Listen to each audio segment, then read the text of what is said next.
దేవునికి స్తోత్రములు. ప్రభు పేరిట ఈ కార్యక్రమం వీక్షిస్తున్న ప్రియ దేవుని జనాంగమా, మీ అందరికీ నా హృదయపూర్వక శుభవందనాలు తెలియపరచుకుంటున్నా. మరి ప్రియ దేవుని జనాంగమా అంటమే కాకుండా విజ్ఞానాభిలాషులారు కూడా అంటున్నా. ఏం చేద్దంటే దేవుడు విజ్ఞానం ఏమన్నాడు, ఆ విజ్ఞానం మీరు చక్కగా రిసీవ్ చేసుకుంటున్నారు కాబట్టి విజ్ఞానాభిలాషులారా అని కూడా మిమ్మల్ని సంబోధిస్తూ ఉన్నాను. అయితే ఈరోజు 218వ ఎపిసోడ్కి వచ్చాం. సబ్జెక్టు నా యొక్క దర్శనాలు. నా దర్శనాల్లో ఇంపార్టెంట్ ఒక దర్శనాన్ని పట్టుకుని 47 ఎపిసోడ్లు చెప్పాను. మీకు తెలుసు ఏంటి అదంటే, ఇతర జనుల్ని దేవుడు బాగా ప్రేమిస్తున్నాడు, ఆయన తాపత్రయం ఎంత కాదు. అందుకే నేను కూడా అనుకోలే ఇన్ని ఎపిసోడ్లు వెళ్తుందని. కాబట్టి దాంట్లో బైబిల్ గ్రంథం నిండా నేను తరచి చూస్తే ఇతర జనుల గురించి, వాళ్ళ రక్షణ గురించి, వాళ్ళ నరకం తప్పించడానికి దేవుడు చాలా తాపత్రయపడుతున్నట్టు నాకు అర్థమైంది. అంచేత కూలంకషంగా ఆ 47 ఎపిసోడ్లో అది మరి కిందటిసారితో అది ముగించడం జరిగింది, ఆ 47 ఎపిసోడ్లతో. అయితే నాకు మనసులో కలుగుతూ ఉంది, అసలు ఇంత సమాచారం ఇచ్చాం కదా, ఈ సమాచారం అంతా కూడా ఒక బుక్ రాస్తే అన్యజనుల రక్షణ కొరకు దేవుడు పడే తాపత్రయం అనే హెడ్డింగ్తో ఒక బుక్ రాస్తే ఈ 47 ఎపిసోడ్లో చెప్పిన మ్యాటర్ చాలా ఉపయోగపడుతుందేమో అని నాకు అనిపించింది. కానీ అది ఇప్పుడు నా వల్ల కాదేమో. కానీ ఎవరైనా ఈ యొక్క ప్రసారాలు వీక్షిస్తున్న వాళ్ళకి ఇంట్రెస్ట్ ఏమైనా ఉంటే మెటీరియల్ అంతా నా దగ్గర ఉంది. నా దగ్గర స్క్రిప్ట్ ఉంటుంది అంతా. ఇప్పుడు నేను చెప్పినటువంటి అన్ని ఎపిసోడ్ స్క్రిప్ట్ నా దగ్గర ఉంటుంది. ఎవరికి కావాలన్నా నేను ఆ మెటీరియల్ ఇస్తాను. 47 ఎపిసోడ్లో నేను ఏం చెప్పాను, ఇన్ని వాక్యాలు బయటకు తీసుకొచ్చాను, అవన్నీ కూడా నేను ఇవ్వగలుగుతాను. నా దగ్గర ఉంది ఆ స్క్రిప్ట్. దాన్ని చూసి ఎవరైనా సరే ఒక బుక్ రాసే పక్షం అయితే ఇతర జనులకి చాలా ఉపయోగపడుతుంది. ఈ కోణంలో ప్రత్యేకంగా ఇతర జనులకే ఉద్దేశించి రాసే పుస్తకాలు తక్కువగా ఉన్నాయి. జనరల్గా చాలా పుస్తకాలు ఉన్నాయి. అది ఒక పాయింట్ మీద బేస్ అయ్యి ఒక్క అన్య జనులను ఉద్దేశించే మరి చెప్పేటువంటి మ్యాటర్ అంతా కూడా ఒక బుక్లో ఉంటే అది చాలా ఉపయోగపడుతుంది. మరి అది ఉపయోగపడేది ఎవరికేనంటే అన్ని జనులకు ఉపయోగపడుద్ది. అయితే మన వాళ్ళంతా తెలుసుకుంటే అన్ని జనులకి ఎవరికైనా చెప్పడానికి వీలవుతుంది. కాబట్టి మరి అది దేవుడి చిత్తానికి వదులుతున్నా. ఈ టీవీ ప్రసారం ద్వారా వింటున్న వారికి కూడా దృష్టిలో పెట్టాలని నాకు ఉద్దేశం వచ్చి చెప్తా ఉన్నా. ఈ 47 ఎపిసోడ్ యొక్క మ్యాటర్ అంతా నా దగ్గర ఉంది. దీన్ని ఒక బుక్ రాస్తే మట్టుకి రాబోయే కాలంలో చాలామందికి ఉపయోగపడుతుంది. మరి ఆ ఓపిక మరి కలిగిన వాళ్ళు, యంగ్స్టర్స్గా ఉన్నవాళ్ళు ఎవరైనా కూడా మరి ప్రయత్నం చేస్తానంటే నన్ను సంప్రదిస్తే నా ఫోన్ నంబర్లో నేను మెటీరియల్ ఇస్తాను. వారు తెలిసిన విధంగా దాన్ని ఏ రకంగా మలసాలో ఒక బుక్ రూపంలో తీసుకొస్తే బాగుంటుంది అనేది నాకు అనిపిస్తుంది.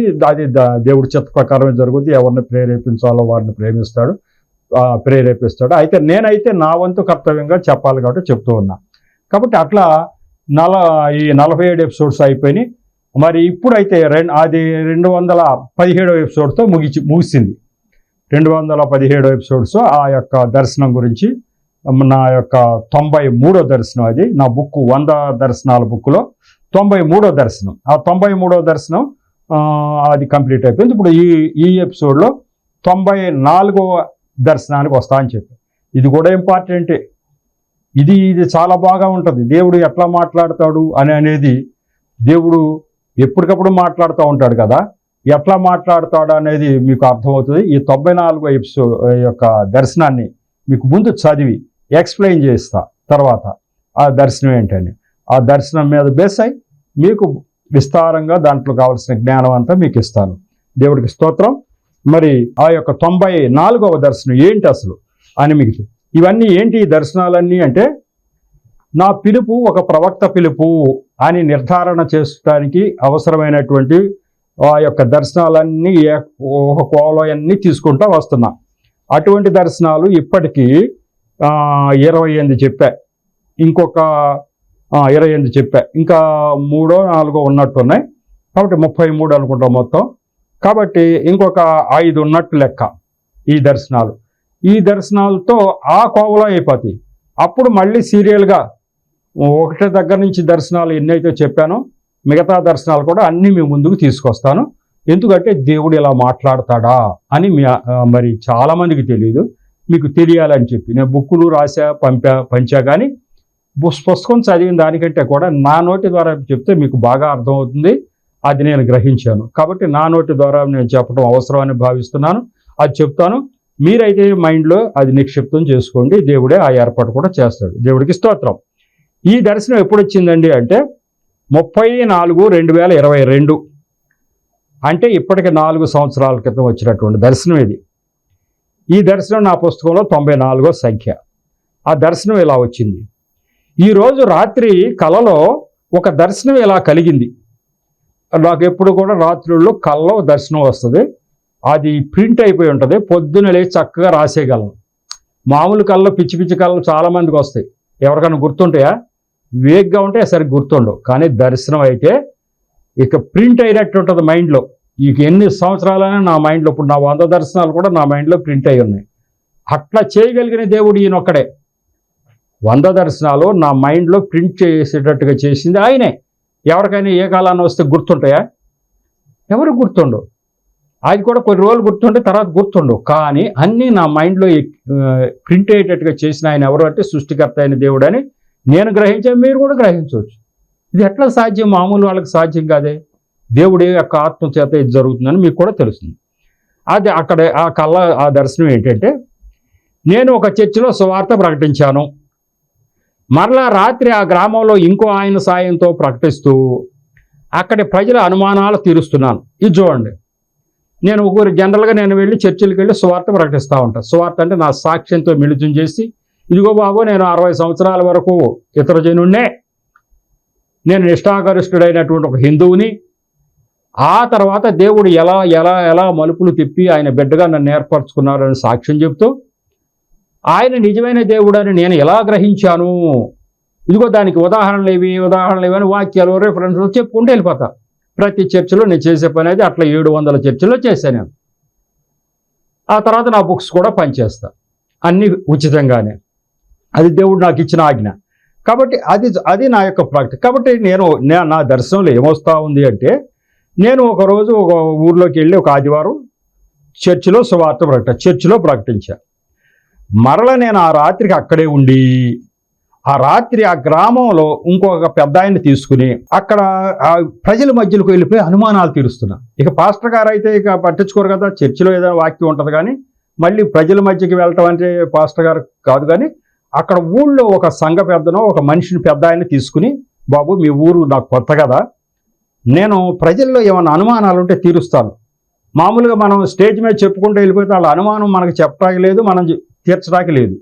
కాబట్టి వాళ్ళ అనుమానాలు తీరుస్తాను, నాకు చూపించు దారి, ఈ ఊర్లో ఈ ఇళ్ళు అన్నీ చూపిస్తే చాలు అని చెప్పి ఆయన తీసుకుని వెళ్ళి ఇంటింటికి వెళ్ళి అనుమానం, మీ బాబు మీకు అనుమానం ఏంటి దేవుడి గురించి, దేవుడు ఎవరు అని అనుమానమా మీకు డౌట్లు ఏమైనా ఉన్నాయా, అసలు యేసు ప్రభువే దేవుడు అంటాక రుజువులు అని ఏమన్నా మీకు కావాలా, ఇగో నేను చెప్తాను చెప్పండి, మీ డౌట్లన్నీ నాకు చెప్పండి అని చెప్పి నేను తీరుస్తున్నా వాళ్ళకి.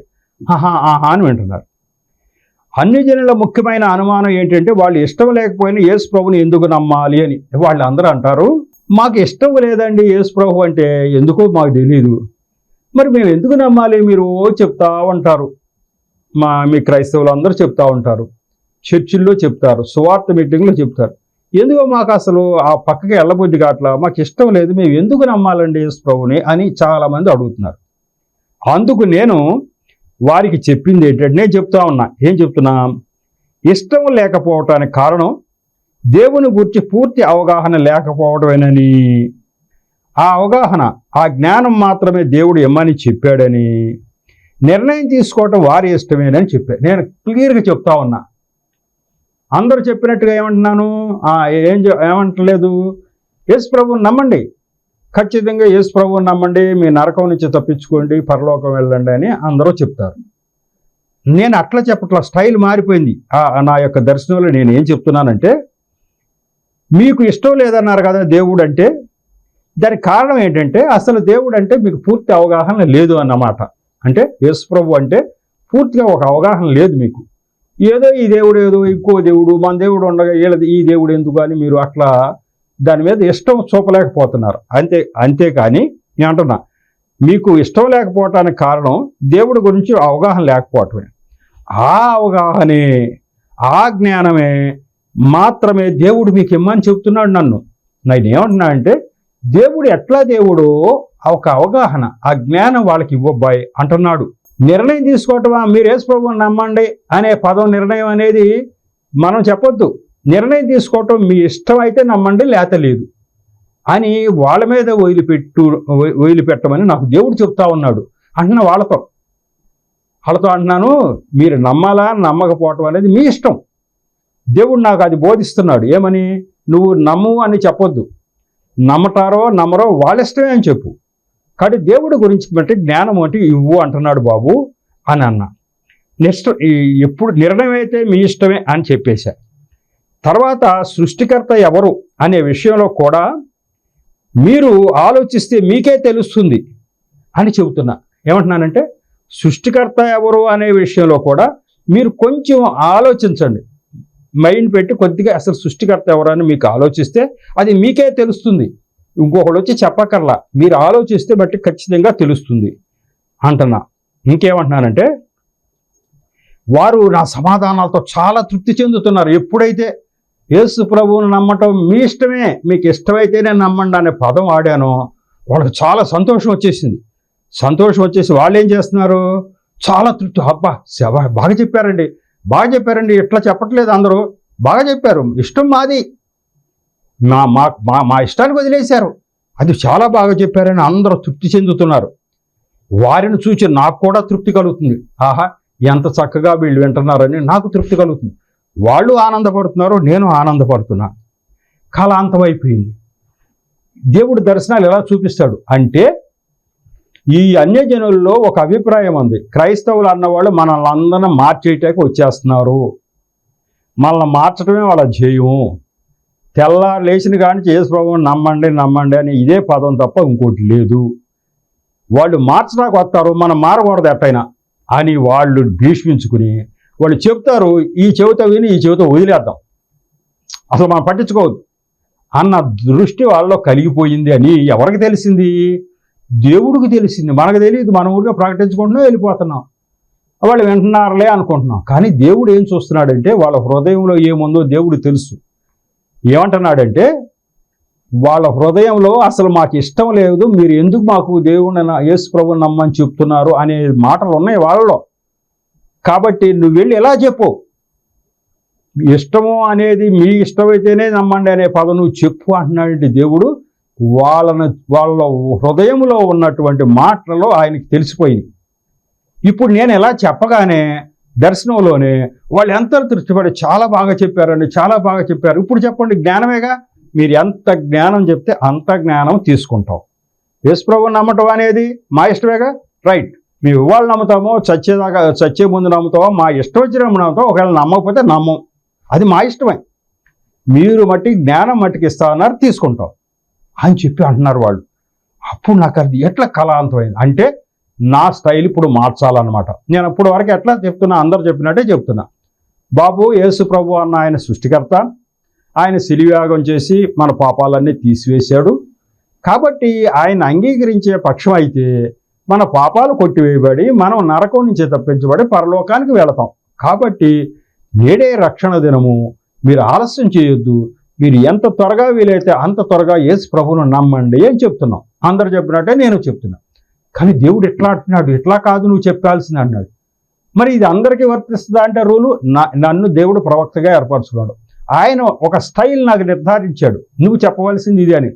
మరి నేను ఎలా చెప్తున్నాను కదా అని అందరూ అదే చెప్పాలని రూల్ ఏం లేదు.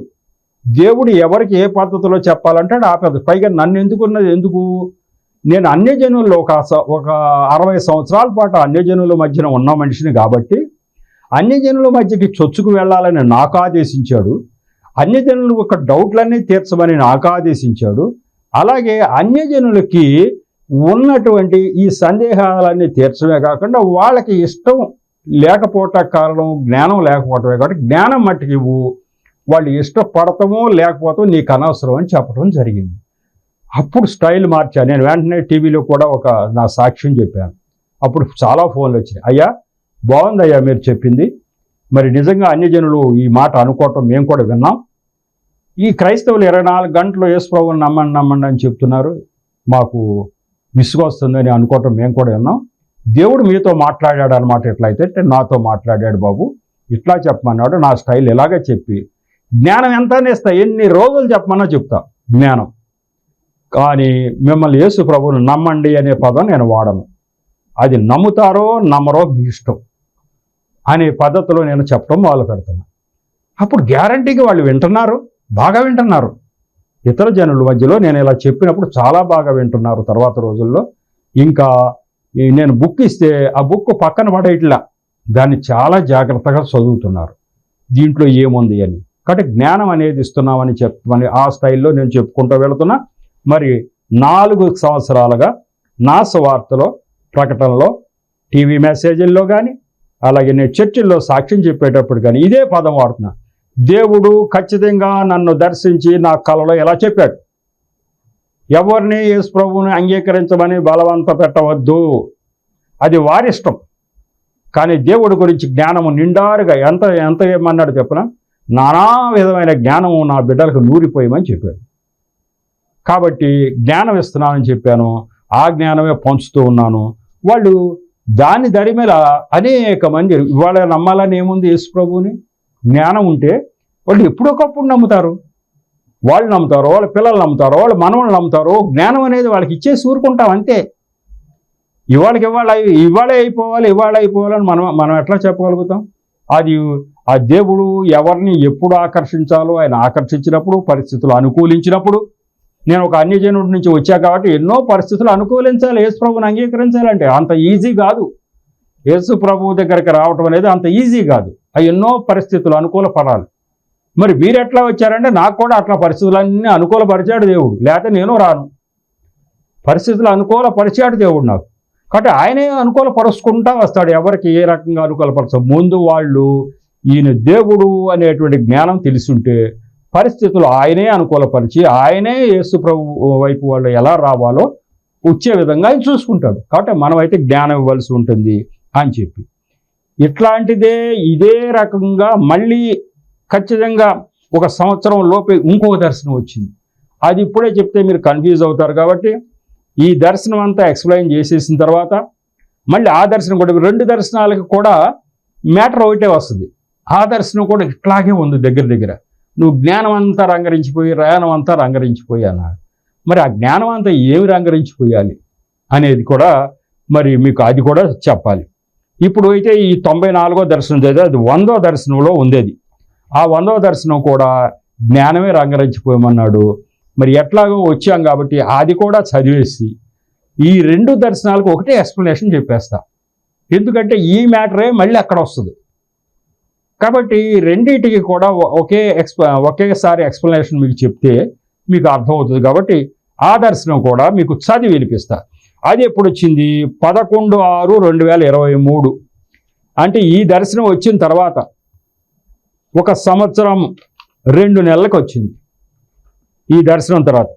మళ్ళీ ఇప్పటికి ఖచ్చితంగా 23 కదా, 3 సంవత్సరాలు. అదేమో 4 సంవత్సరాలు, ఇదేమో 3 సంవత్సరాల క్రితం ఈ దర్శనం కూడా సేమ్ ఎట్లాగే ఉంది. కాబట్టి రెండింటికి కలిపి ఒక ఎక్స్ప్లెనేషన్ చెప్తా. మరి ఈ ఎపిసోడ్లో ఇది కూడా చదివేద్దాం అనుకుంటున్నా. చదివేసి మొత్తానికి మరి చాలా వివరణాత్మకమైనటువంటి మ్యాటర్ నేను సేకరించి ఉంచా దీని మీద. అదంతా చెప్తా. ఆ జ్ఞానం అంతా మీకు ఉపయోగపడుతుంది. అది నా 100వ దర్శనం 11/6/2023. ఈరోజు రాత్రి కలలో ఒక దర్శనం ఇలా కలిగింది. మళ్ళీ దానికి ఆ రోజు చెప్తున్నా. కొంతమందికి పరీక్ష పెట్టి వారు పాస్ అయితే పై క్లాసుకు ప్రమోట్ చేయమన్నారు. ఆ పని నాకు అప్పగించారు. నేను ఒక స్కూల్లో హెడ్ మాస్టర్, ఒక మంచి పొజిషన్లో ఉన్నా స్కూల్లో. నాకు పెద్దవాళ్ళు పిలిచారు, అధికారులు, జిల్లా అధికారులు పిలిచి, మరి మీరు మీ దగ్గర ఉన్న పిల్లలందరూ పరీక్ష పెట్టండి, అది పాస్ అయిన వాళ్ళకి నెక్స్ట్ క్లాస్కి మీరే ప్రమోట్ చేయండి అని నాకు అప్పచెప్పారు బాధ్యత. అంటే నేను చదువు చెప్పిన పిల్లలకే పరీక్ష పెట్టాలి, పాస్ చేయాలి. ఆ బాధ్యత అంతా నాకు పెడితే అయితే పరీక్ష పెట్టడానికి నా మనస్సు అంగీకరించట్లా. పిల్లలకి పరీక్ష పెట్టమనగానే నేను పరీక్ష పెట్టేస్తా, పాస్ అయ్యాడు పాస్ అవుతాడు, ఫెయిల్ అయ్యాడు ఫెయిల్ అవుతాడు అని అంటలా. అమ్మో పరీక్ష పెట్టడమా, వాళ్ళు ఎట్టా రాస్తారు, వాళ్ళకి జ్ఞానం ఏది అని కంగారు పడిపోయి నా మనసు అంగీకరించట్లా. ఇప్పుడు పరీక్ష పెడితే వాళ్ళంతా తప్పు జవాబులు రాసి ఫెయిల్ అవుతారండి. వారికి జ్ఞానం ముందుగా బోధించాలి, ఆ తర్వాత పరీక్ష పెట్టాలి అని ఆలోచించి పై అధికారుల దగ్గరికి వెళ్ళి ఆ విషయం చెప్పా. ఒకటే మాట అన్నా, ఏమండి మీరు పరీక్ష పెట్టమన్నారు, వాళ్ళకి జ్ఞానం లేదండి, మేము చూస్తున్నాం కదా, ఆ పిల్లలకు పూర్తి జ్ఞానం అందలా, వాళ్ళు ఏం పరీక్షలు రాస్తారండి, వాళ్ళు పరీక్ష పెడితే తప్పుతారు, కాబట్టి వాళ్ళకి జ్ఞానం ఇవ్వాలండి, ముందు జ్ఞానం ఇవ్వాలి అని చెప్పారు. వాళ్ళు ఏమంటున్నారంటే అది ఇప్పుడు ఎలా సాధ్యం అవుతుందండి, అనుకున్న సమయానికి పరీక్ష పెట్టి తీరాలి కదా అన్నారు వాళ్ళు. అంతే కదా, పరీక్షలు పెట్టే టైం ఉంటుంది, మార్చి ఏప్రిల్ ఆ పరీక్షలు పెట్టే టైం ఉంటుంది జనరల్గా. బహుశా నాకు జనవరి ఫిబ్రవరిలో చెప్తున్నారు, ఇక ఒక నెల ఉందనగా చెప్తున్నారు, ఆ మాస్టర్ గారు మీ వాళ్ళందరికీ పరీక్ష పెట్టండి, పాస్ అయిన వాళ్ళు ప్రమోట్ చేయండి అంటున్నారు. నేను అంటున్నాను వారికి జ్ఞానం తక్కువగా ఉంది, ఎట్లా పాస్ అవుతారో అంటున్నాను నేను. అప్పుడు అంటున్నారు వాళ్ళకి అందరికి జ్ఞానం కావాలండి, ఆ జ్ఞానం లేకుండా మనం పరీక్ష పెడితే తప్పుతారండి, పై అధికారుల దగ్గరికి వెళ్ళి చెప్పాను నేను ధైర్యం చేసి. వాళ్ళేమో ఇదేంటయ్యా బాబు, పరీక్ష టైం వచ్చేసింది, నువ్వు ఈ జ్ఞానం అందాలంటావు, ఇప్పుడు మనం ఏం చేస్తాం. అప్పుడు నేను వారితో చెబుతున్నా, అధికారులతో, నా అంతటా నేనే ఒక డెమో లేక కొంత నిడివి గల జ్ఞానబోధ తయారు చేసి వారికి ఆ వీడియో అందజేస్తాను. ఆ తర్వాత మీరు అనుకున్న సమయానికి వారికి పరీక్ష పెడతాను అని వాళ్ళని బ్రతిమాలే. అయ్యా కొద్దిగా టైం ఉంది కదా, ఒక నెల టైం ఉంది కదా, వాళ్ళకి జ్ఞానం ఇవ్వాలి, ఆ జ్ఞానం అంతా నేను తయారు చేస్తాను ఒక వీడియో రూపంలో, అది చూడగానే వాళ్ళకి వచ్చేసేయాలి ఆ జ్ఞానం.